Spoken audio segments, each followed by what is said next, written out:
So right now I'm in Kawagoe. I am in front of the store called Hard Off. As you can see, the blue sign on the back.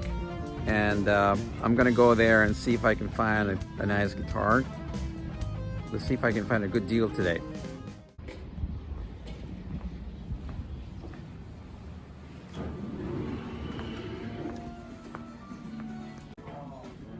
So let's see what they have here. Got a couple of Strats that are kind of cheap. And let's see. We have a Malvis Strat for $58. Settler Strat, $58. Not really my type. Area Pro, $73. Strat, not so bad. We have I don't know what the brand is. This is $51, and Settler $59. Settler Strat. Another Settler Strat, $51. Got a couple of those. Grassroots Les Paul, $66. And let's see, we got an Ibanez GIO for $88. Good guitar, but I already have a couple of these, so I'm not gonna buy one today. And let's see, let's move on to the next one. We have a Jackson for $73. Epiphone for $166, not such a bad deal. Epiphone, $120. Grassroots Les Paul for $120. And we have a G.I.G Standard, $53, and I believe this is the winner. It's funny how the song ends right here.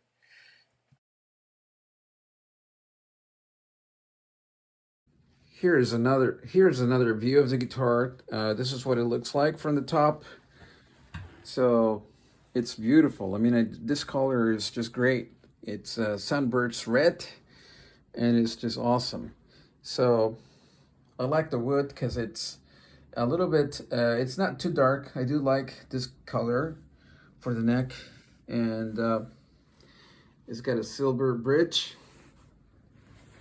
And as you can see, you can't really see any scratches on it. Oops, oh yeah, well there is one scratch right here. Okay, but it's not a big deal. For me, it doesn't really matter. I mean, it's fine as far as I'm concerned. Okay, so now I'm going to try it out. I'm going to plug it in without any effects. This is what the guitar sounds like when you plug it into the computer or the interface without any effects at all. I think the pickups are really strong, and I actually had to turn down the volume a little bit because otherwise I would get too much distortion because there was too much volume going into the computer.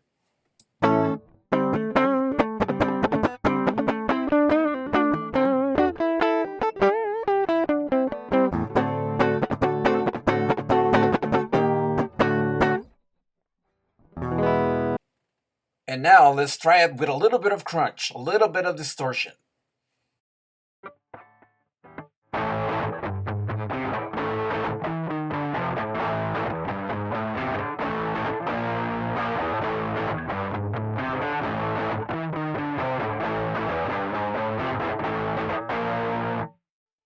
Now we're going to add enough distortion to play lead.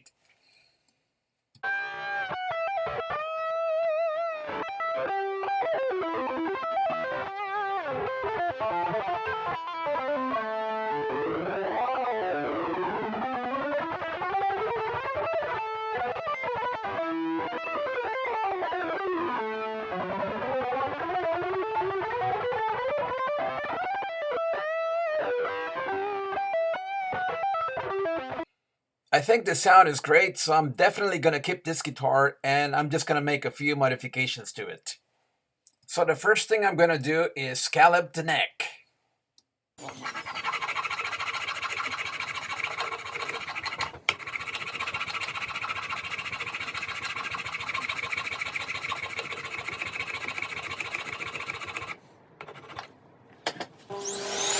As you can see, there's not much science to it. All you got to do is use a file by hand, or you can use a drill and put a file in it. Well, I guess you can call this a file. It's a little small, but it works the same way. It is shaped like a round file, and you can use it all across. and this will save you a lot of time, and you can work faster this way and more efficiently. So this is all I gotta do. Just do one fret at a time. The frets get a little bit wasted, but you can file them down again later on. Now let's install an angle fixer. This is one of my inventions. This is a thing that I invented. It's made of plastic, and all I do is take a couple of plastic files, cut them out, and shape them into this thing. And I just put them together with duct tape. And what it does, it will fix the angle of the guitar, so when you're playing, you can actually see the neck a lot better. I've done another video where I go into details about the angle fixer. As a matter of fact, I think I might just make this product and sell it. So, but still prototype, and it works quite well for me. So I'm really proud of what I've done, because it really solves a lot of my problems. My playing has improved like maybe 50% because of this. So it's very useful. Here I am. I made it a little bit too long, so I have to cut a little piece of it.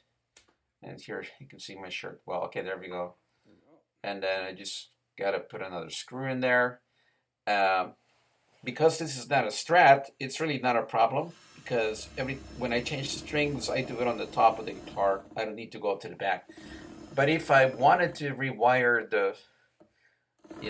this guitar, it wouldn't be a problem. I was just get it out of the way. And as you can see, you can put any object here, and then that will fix the angle of the guitar. By the way, if you notice, a lot of the fat guys are really good at playing because their belly makes the guitar, they're able to hold the guitar in the right angle because of their belly. Okay, now I gotta install some new tuners. Hold this thing here. And I ordered some. I made a mistake. They didn't fit, so these ones are okay. And let's see, we're gonna put him here. And I only have two hands, so I'm gonna use some tape just to put them in the right position. Then I'm gonna use the drill. But for some reason, I think the holes were made too close to the body of the tuner, so they stopped turning after a little while. So I was having a lot of problem with these things. You have to do it many times, and one of the screws actually broke off. I think maybe the material is just not good enough. They're too weak. And I bought these through Temu, and they were kind of cheap. Took about a couple of weeks before I got them, but I really struggled with them a lot.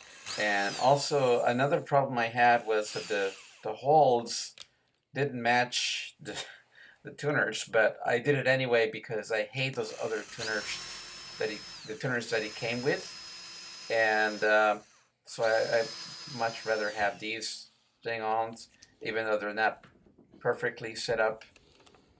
I still like these a lot better.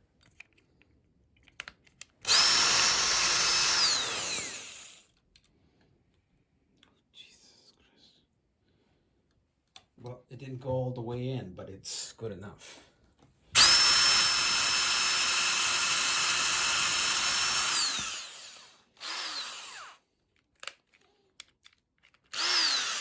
Going the wrong way.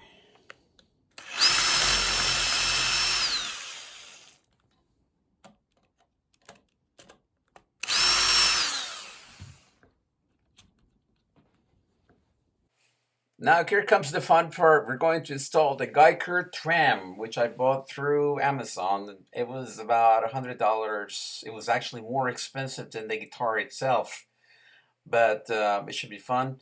So the first thing we got to do is just remove the tailgate, the tail, whatever that's called, and the bridge.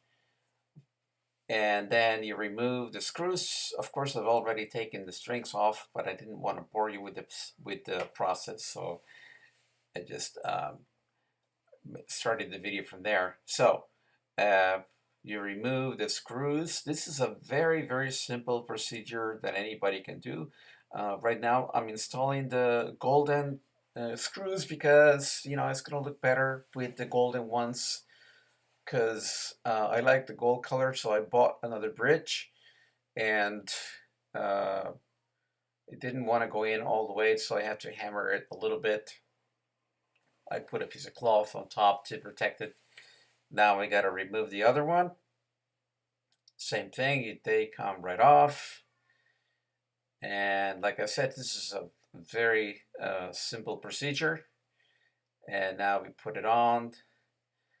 It's got a little screw right there, which you can use to adjust the whammy bar. You can pull it out, or make it go out. It didn't sound very well. You can make it go in or out just a little better, or you can adjust the angle of the arm. I like it to go up more because in this way I have more room to bend the trim, so I have much more. I have a greater distance to go.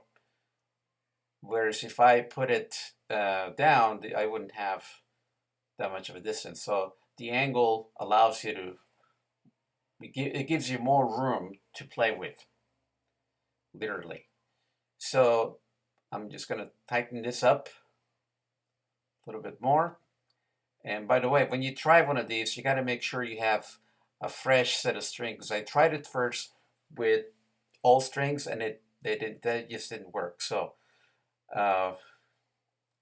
here we go. So now we got to put them on, and you get a screwdriver and you tighten up. It's a very simple procedure that even a child can do. This is brainless. They come up with a very good system. It's not like a flow roast where you really got to know how to set it up. This thing, you just put it on, and you don't have to worry about adjusting it. Okay, hopefully that bridge height will work. And now we got to put on the strings. The strings actually go. There's a little cut on the top of the bridge, and they go right through them.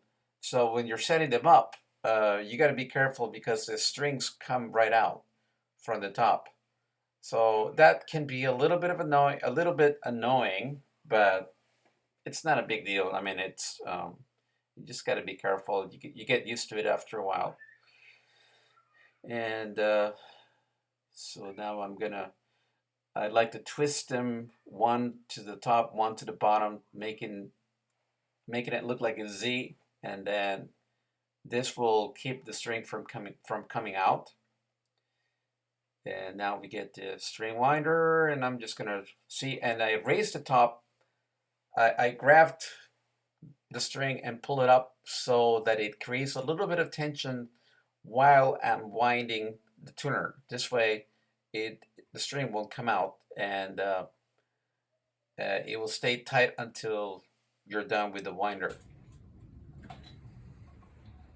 Okay, and it's almost done. That's probably tight enough. Maybe too tight. Don't want it to break. So now I'm gonna relieve a little bit more, and now let's make a little cut right here, and that's it. And it's the same process for all the strings. Now we're gonna test it, see how it works.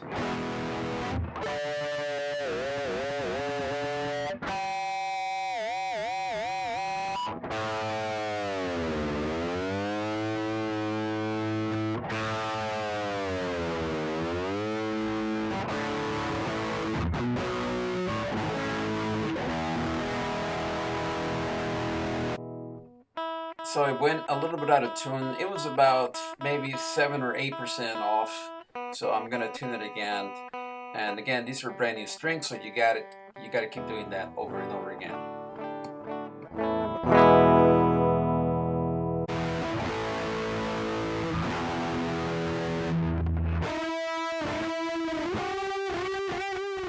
Sorry guys, I added too much distortion, so the sound sounds a little bit too saturated because these pickups are very powerful, and I should have turned the volume down a little bit. That's why it's just so annoying because there's way too much distortion.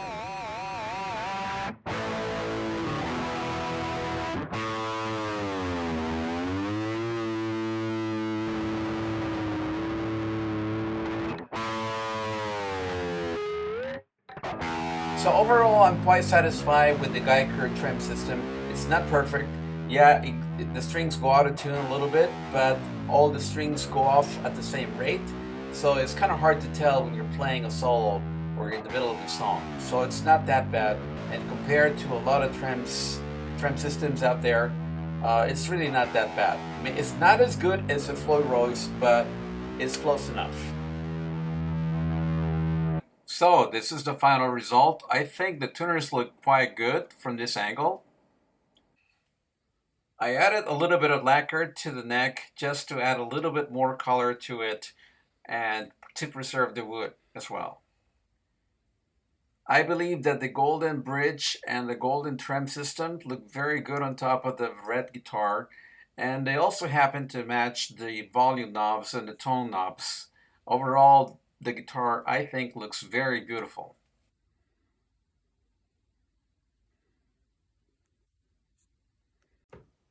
So here's the side view of the neck. As you can see, it's been scalloped a lot, which makes bending very easy. The action is a little high, but I think I could probably go a little lower, but so far it feels quite good.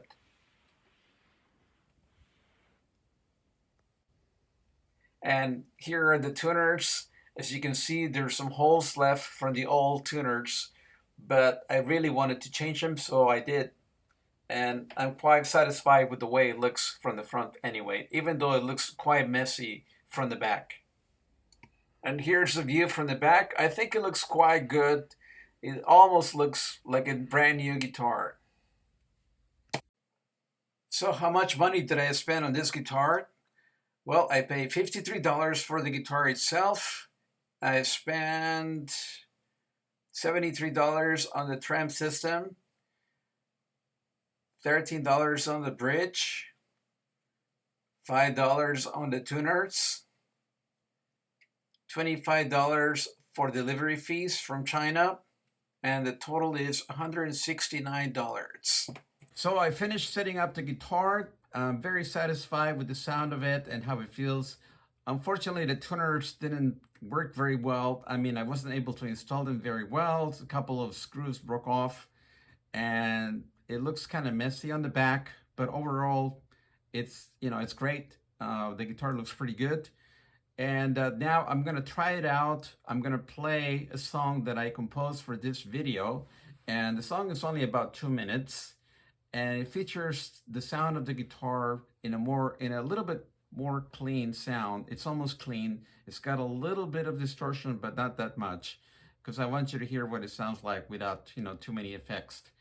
And it does have a little bit of delay, and it's a very mellow, very simple song. I hope you enjoy it. Thanks a lot for watching the video. Take care, and I'll see you soon. And by the way, please subscribe to the channel. Thanks a lot.